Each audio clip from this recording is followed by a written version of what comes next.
Me chamo Carlos e, por mais que eu tente, ainda me lembro de cada detalhe daquela noite.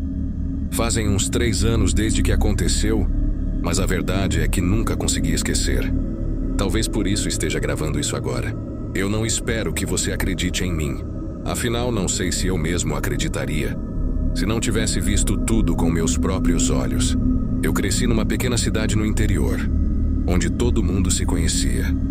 Sabe como é? A vida aqui é simples, tranquila. Pelo menos era. Tínhamos uma rotina previsível, onde nada de novo acontecia.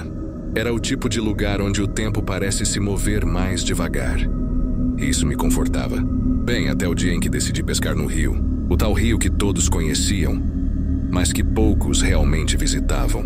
Ele ficava a uns 40 minutos de caminhada da cidade, cortando a floresta densa que rodeava nosso vilarejo. Um lugar esquecido, como se o tempo tivesse decidido não passar por ali. Ninguém falava muito do rio. Era como se as pessoas evitassem o assunto, sabe? A única coisa que eu ouvia dos mais velhos era que, antigamente, ele era usado para abastecer a cidade. Mas houve um acidente. Algo envolvendo crianças que sumiram ali perto. Eles nunca foram encontrados e desde então o lugar ficou esquecido. As pessoas simplesmente pararam de ir lá. Mas eu sou teimoso. Não acredito em histórias de cidade pequena. Cresci ouvindo essas lendas e sempre as via como uma maneira dos velhos assustarem a molecada. Assim que tive a oportunidade, decidi que iria ver o lugar por conta própria. A ideia era simples: pegar meu equipamento, passar umas horas pescando e voltar antes do anoitecer. Só queria um pouco de paz, longe de tudo e de todos. Cheguei ao rio pouco depois do meio-dia. A primeira coisa que notei foi o silêncio. Não o silêncio comum de uma floresta, com o som de pássaros e insetos, mas um tipo de silêncio mais pesado, profundo. Como se algo ali tivesse absorvido todo o som ao redor. Mesmo assim, ignorei. Montei minhas coisas, joguei a linha na água e esperei. As horas passaram devagar, e o sol começou a se pôr. Ainda não tinha conseguido pescar nada, mas isso não me incomodava. Eu estava gostando do sossego. Foi quando percebi algo. A água estava diferente. Antes, ela corria devagar, quase parada como um rio em paz. Mas de repente comecei a ouvir um som estranho, como se algo estivesse se movendo rápido debaixo d'água. Pensei que poderia ser algum peixe grande ou um tronco se movendo com a corrente. Mas aí me dei conta de que a corrente não havia mudado. A água estava calma como antes, mas o som continuava. Era algo diferente. Olhei em volta, tentando encontrar a origem do som, mas não vi nada. Apenas o rio sereno, refletindo o brilho fraco do sol que começava a se esconder atrás das árvores. Foi então que eu vi.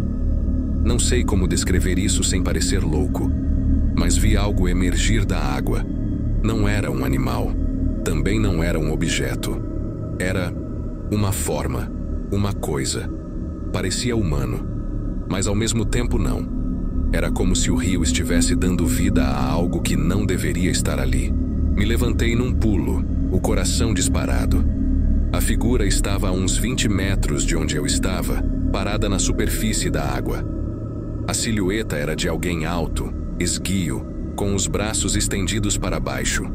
Não dava para ver o rosto, apenas um contorno. O que mais me assustou, porém, foi o jeito que aquilo se movia. Era como se deslizasse sobre a água, sem fazer qualquer som, sem mexer os pés ou os braços.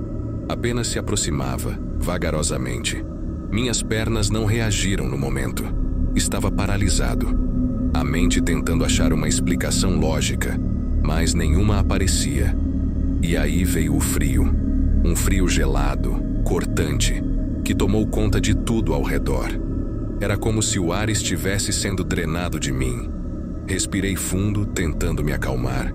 E foi aí que tudo ficou ainda mais estranho. Ouvi algo, mas não era o som do rio, nem dos pássaros que estavam completamente calados. Era como uma voz, mas distorcida. Como se alguém estivesse sussurrando, mas de um jeito abafado, como se falasse debaixo d'água. Não conseguia entender o que dizia, mas aquilo me deixou em pânico. A figura continuava se aproximando, e então eu finalmente consegui me mover. Corri. Corri como nunca antes na minha vida. O problema é que a floresta parecia ter mudado. As trilhas que eu conhecia tão bem já não estavam lá. O caminho de volta para a cidade, que era claro e fácil, agora parecia uma confusão de árvores e sombras. Tudo ao redor parecia denso, sufocante. E eu, sem saber o que mais fazer, continuei correndo. Consegui chegar à beira do rio novamente, mas percebi que tinha feito um círculo. O mesmo ponto onde eu estava pescando antes. Só que, dessa vez, a figura não estava lá. O silêncio era ensurdecedor. E o frio estava mais forte do que nunca. A água do rio estava calma. E, por um momento, achei que tudo não passava de uma ilusão. Uma espécie de alucinação causada pelo cansaço ou pelo medo. Mas aí eu o vi de novo. Dessa vez, mais perto, bem na margem oposta. E não estava sozinho. Havia mais deles. Pelo menos 3, 4 figuras, todas imóveis, todas me observando. Senti uma presença ao meu redor, uma pressão invisível, como se algo estivesse prestes a me engolir. O pavor tomou conta de mim e comecei a ouvir os sussurros de novo. Dessa vez, mais claros, mais nítidos, como se falassem diretamente dentro da minha cabeça. Foi nesse momento que eu percebi. Eles não eram apenas sombras ou ilusões. Eram algo antigo, algo que tinha sido esquecido por nós, mas que nunca deixou aquele lugar. Alguma coisa presa entre o mundo dos vivos e dos mortos. Algo que estava esperando. Por mim. Não sei como consegui, mas corri de novo. As árvores pareciam se mover, as sombras se estendiam e os sussurros ficavam cada vez mais altos. Meu corpo estava exausto, mas eu não podia parar. Eu sabia que, se parasse, eles me pegariam. E, de alguma forma, encontrei o caminho de volta. Quando finalmente vi as luzes da cidade, caí no chão, sem ar, o coração disparado, o corpo tremendo. Voltei para casa sem dizer nada a ninguém. Por dias fiquei em silêncio, tentando entender o que tinha acontecido. A verdade é que não sei. Não voltei mais àquele rio, e ninguém na cidade fala sobre ele. Mas às vezes, à noite, quando o vento sopra, eu ainda consigo ouvir os sussurros.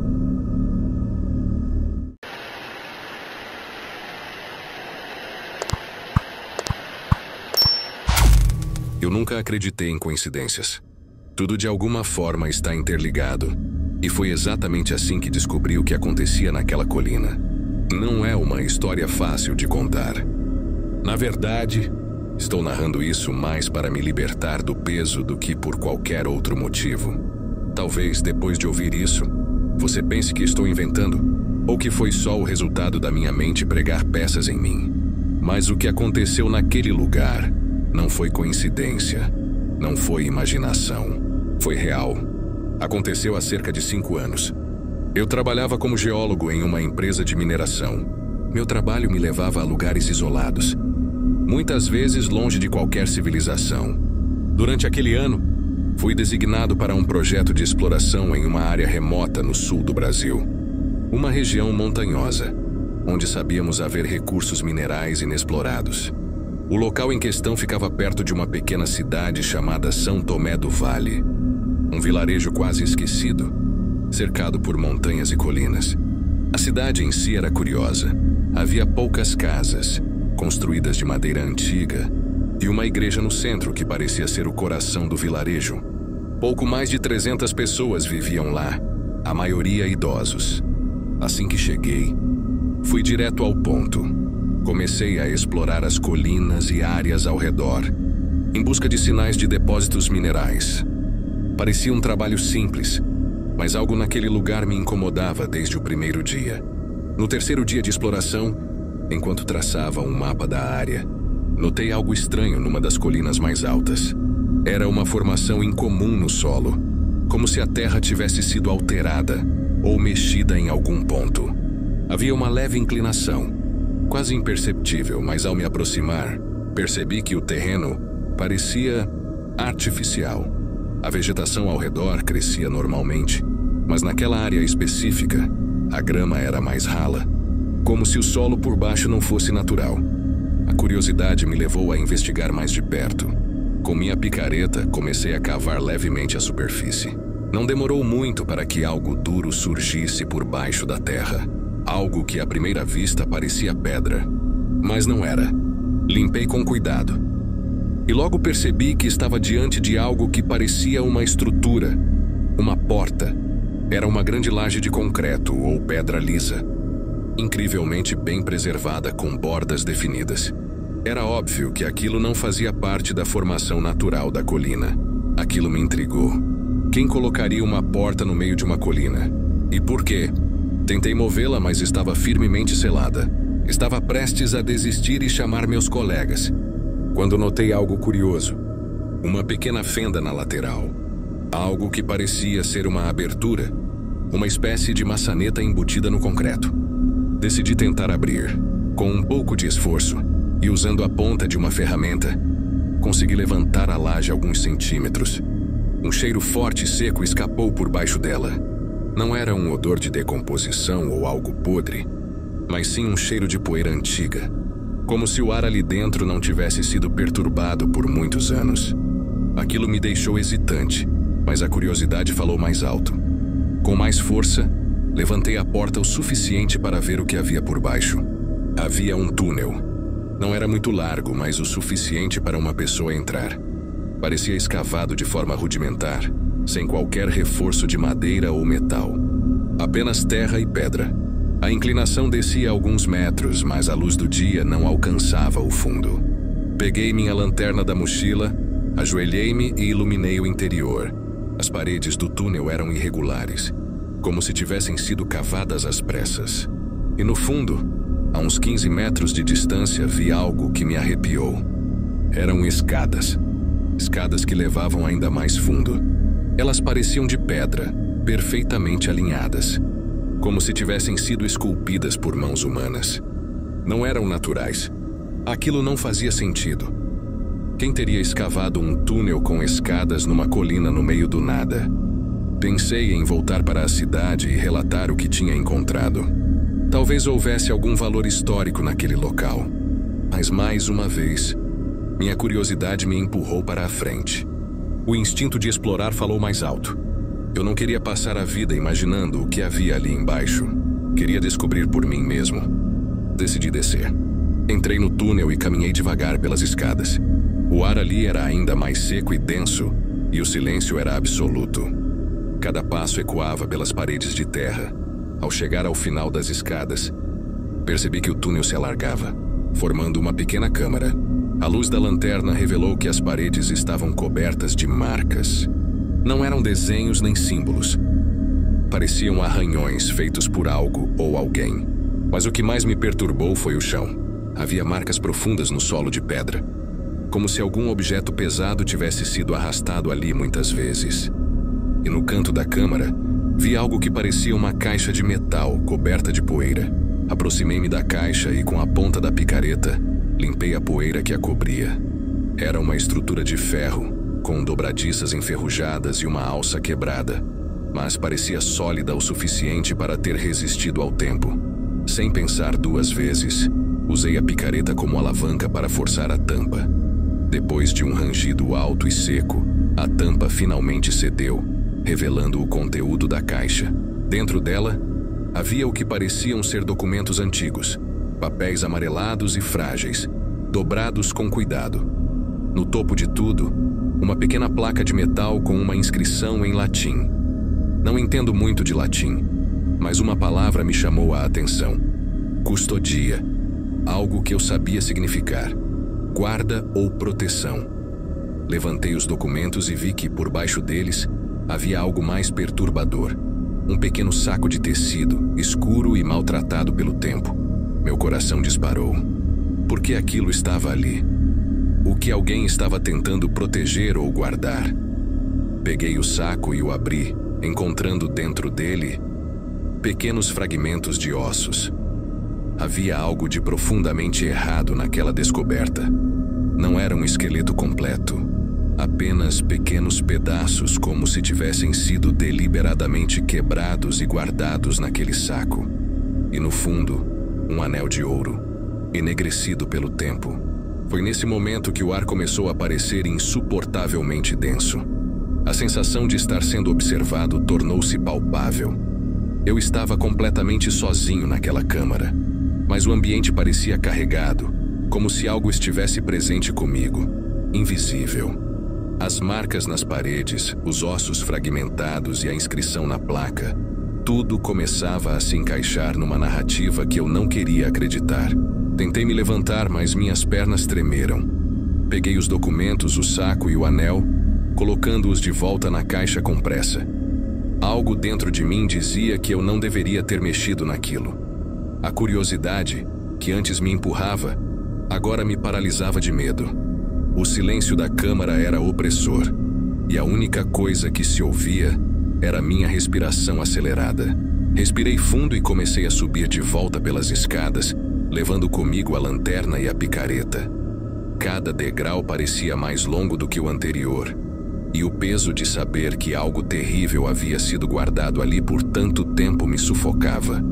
Ao chegar ao topo, empurrei a porta de concreto com toda a força que tinha, sentindo o ar fresco da superfície entrar no túnel. Saí rapidamente, fechando a porta atrás de mim. A luz do dia estava se esvaindo, e o crepúsculo começava a tomar conta da colina. Olhei ao redor, tentando racionalizar o que acabara de acontecer. Mas o que mais me incomodava era a sensação de que aquilo que encontrei não deveria ter sido perturbado. Eu havia invadido um lugar antigo, que estava selado por um motivo. E agora, o que quer que estivesse ali, estava comigo. Naquela noite voltei à cidade sem contar nada a ninguém. Tentei dormir, mas os pensamentos da câmara e dos ossos me mantinham acordado. Algo dentro de mim dizia que aquilo não estava terminado. E eu estava certo. Nos dias que se seguiram, minha vida começou a mudar de forma sutil. Comecei a sonhar com o túnel. Não sonhos comuns, mas pesadelos vívidos, nos quais eu descia novamente até a câmara, mas, dessa vez, havia alguém ou algo me esperando lá embaixo. Acordava suando, o coração disparado. A cada noite os sonhos se tornavam mais intensos, até que um padrão começou a surgir. Eu via pessoas que nunca conheci, mas que pareciam familiares. Elas me olhavam de longe, imóveis, como se esperassem que eu entendesse algo. Esses sonhos foram seguidos por uma sensação crescente de ser vigiado. Mesmo durante o dia, onde quer que eu fosse, sentia que algo estava comigo nas sombras. Não era paranoia, havia algo ali. Algo que eu não podia ver, mas sentia. E cada vez que pegava o anel que havia encontrado na câmara, o ar ao meu redor ficava mais pesado. Na sexta noite após a descoberta, decidi que não podia mais ignorar. Peguei os documentos que estavam na caixa e levei até um professor de história da cidade, um senhor de nome Estevão. Ele parecia cético no início, mas ao ver os papéis, sua expressão mudou. Ele os estudou por alguns minutos e, por fim, olhou para mim com uma seriedade que eu não esperava. Isso é muito mais antigo do que pareces, ele disse. Estes papéis falam de uma espécie de culto, algo que remonta ao início do século XVIII. A palavra custodia aqui sugere que eles estavam protegendo algo, ou alguém, de ser libertado. Algo perigoso. Meu estômago se revirou. Eu sabia que havia mexido em algo muito maior do que eu podia compreender. Estevão continuou. Parece que, em algum momento, algo ou alguém foi selado naquela colina. E essas pessoas, este grupo, assumiram a tarefa de garantir que isso permanecesse trancado para sempre. Esse anel que você encontrou é um símbolo, uma chave. A palavra chave ecoou na minha mente. Se o anel era uma chave, o que exatamente eu havia desbloqueado? Algo invisível, talvez. Algo que estava agora me cercando, me assombrando. Voltei para casa naquela noite com um peso ainda maior nos ombros. Tentei desfazer o que fiz. Tentei levar o anel e os documentos de volta à colina, mas a porta não abriu mais. Algo estava selado novamente, mas o que quer que eu tivesse libertado não tinha sido preso de novo. Eu saí daquela cidade logo depois. Desde então, minha vida nunca mais foi a mesma. A sensação de estar sendo seguido nunca me deixou. Em alguns dias, é mais fraca, quase imperceptível. Em outros, é como uma sombra constante atrás de mim, fria e inescapável. A verdade é que, quando encontrei aquela porta na colina, eu despertei algo. Não sei o que é, nem sei se algum dia vou entender. Mas eu sei que, por mais que eu tente fugir, o que quer que eu tenha libertado está comigo, sempre. E eu nunca estarei sozinho novamente.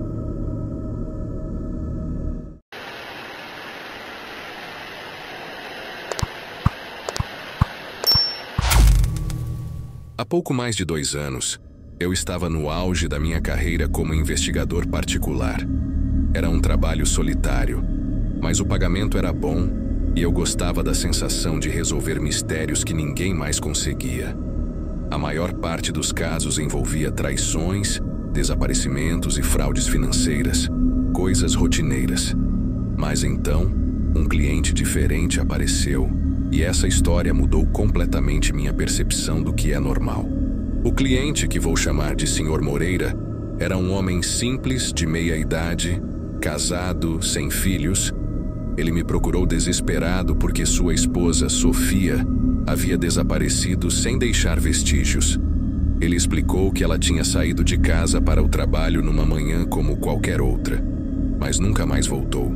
Não havia qualquer sinal de luta na casa, nem qualquer motivo aparente para que ela sumisse. Nenhuma briga, nenhum envolvimento com outras pessoas. Apenas sumiu. A polícia, como sempre, classificou o caso como desaparecimento voluntário depois de não encontrar nenhum indício de crime. Disseram que ela provavelmente havia fugido de casa ou que estava envolvida em algo que não queria que a família soubesse. Mas o Sr. Moreira insistia que isso não fazia sentido. Ele me contratou para descobrir o que realmente havia acontecido. Conforme eu investigava, percebi que Sofia era uma pessoa metódica. Trabalhava como arquiteta e tinha uma rotina bem estruturada. Ao conversar com colegas de trabalho, descobri que na semana anterior ao desaparecimento, algo havia mudado. Ela parecia distraída, ansiosa. Uma colega mencionou que Sofia havia recebido uma série de telefonemas estranhos nos dias antes de sumir. Não souberam dizer quem ligava, mas era óbvio que isso a incomodava. Seguindo essa pista, consegui acessar os registros telefônicos dela. A maior parte dos números era conhecida: família, amigos e o trabalho. Exceto um. Havia um número que se repetia com frequência nos dias que antecederam o desaparecimento, mas ele não estava registrado em nome de ninguém. Era como se não existisse. Meu próximo passo foi verificar as câmeras de segurança próximas à casa de Sofia.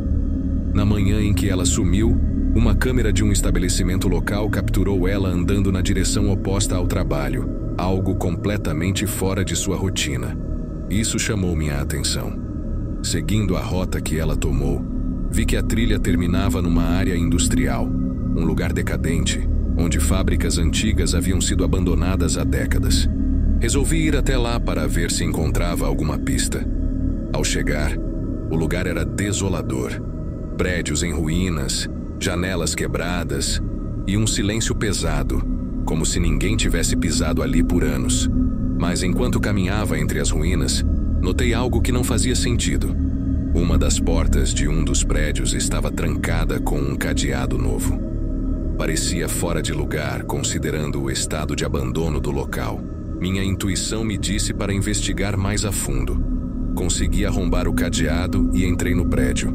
Lá dentro, o cheiro de mofo e poeira era sufocante. Era evidente que aquele lugar não tinha sido habitado por muito tempo. Mas ao examinar o andar térreo, encontrei uma escada que levava ao subsolo. Não tinha razão para hesitar, então desci. O porão era mal iluminado, mas eu trazia uma lanterna. Assim que comecei a caminhar pelos corredores estreitos, percebi que algo estava errado. Havia um cheiro no ar, algo químico, misturado com o odor de umidade. Mais à frente, a lanterna revelou um conjunto de portas de aço. Uma delas estava entreaberta. Ao empurrá-la, encontrei uma sala pequena e desordenada, com equipamentos eletrônicos antigos espalhados por todo lado. e uma mesa no centro com papéis amontoados. No fundo da sala, uma câmera de vigilância estava montada em um tripé, apontada para uma cadeira vazia. Aquilo tudo me deixou desconfortável, mas o que realmente me assustou foi o que vi nos papéis. Eram relatórios médicos, detalhando estudos sobre comportamento humano sob estresse. E o nome de Sofia estava em várias dessas páginas. Antes que eu pudesse processar o que aquilo significava, ouvi passos. Alguém estava lá embaixo comigo. Apaguei a lanterna e me escondi atrás de uma pilha de equipamentos. Um homem entrou na sala, caminhando calmamente. Ele vestia um jaleco branco, como o de um médico, mas havia algo perturbador em sua expressão. Uma frieza que gelou meu sangue. Ele mexeu nos papéis na mesa, olhou a câmera e sussurrou algo, como se estivesse verificando se tudo estava em ordem. E então, ele foi embora. Esperei alguns minutos, sem saber se deveria confrontá-lo ou sair de lá. Minha mente estava a mil. Quem era ele? O que eles estavam fazendo com Sofia? Decidi pegar algumas das folhas da mesa como prova e sair o mais rápido possível. Ao sair do prédio, minha mente estava repleta de perguntas. Voltei para o escritório, abri os documentos e passei a noite estudando-os. Descobri que Sofia estava envolvida, sem saber, em um projeto sinistro. Aquilo não era um simples sequestro. Parecia um experimento. As notas falavam sobre observação controlada e isolamento psicológico, sugerindo que ela havia sido levada para algum tipo de estudo clandestino. Quanto mais eu lia, mais ficava claro que Sofia não estava sozinha. Outros nomes estavam listados. Homens, mulheres, desaparecidos ao longo dos anos. Todos sob a mira de um grupo que, até aquele momento, permanecia nas sombras. E o pior, as anotações deixavam implícito que o relatório final sobre Sofia ainda estava em aberto, indicando que eles ainda estavam com ela, viva. Mas havia um detalhe que me fez gelar de vez. Entre as últimas páginas, encontrei uma anotação escrita à mão, muito diferente das outras. Era um lembrete. Ele está investigando. Cuidado. Aquilo não fazia sentido. Como eles poderiam saber sobre mim? O Sr. Moreira não havia contado a ninguém sobre minha investigação. Mas então lembrei do homem que vi no porão. Aquela expressão, aquela frieza. Eles sabiam que eu estava atrás deles. Naquela noite, eu não dormi. Cada som, cada sombra me colocava em alerta. Eu sentia que estava sendo observado. No dia seguinte, decidi que iria até o fundo daquilo, mas não cometi o erro de agir impulsivamente. Passei a operar com mais cautela, investigando à distância e reunindo informações de forma discreta. Mas nunca encontrei Sofia. Não sei se ela ainda está viva. Até hoje, aqueles documentos estão guardados em um cofre, e eu os mantenho como uma lembrança amarga do quão fundo as coisas podem ir quando cruzamos limites desconhecidos. O que aconteceu com ela e com as outras vítimas não é algo que eu consiga esquecer. Eu sigo com minha vida, mas com uma constante sensação de que, um dia, eles vão me encontrar. E quando isso acontecer, eu sei que não será apenas um simples desaparecimento. Será o meu fim.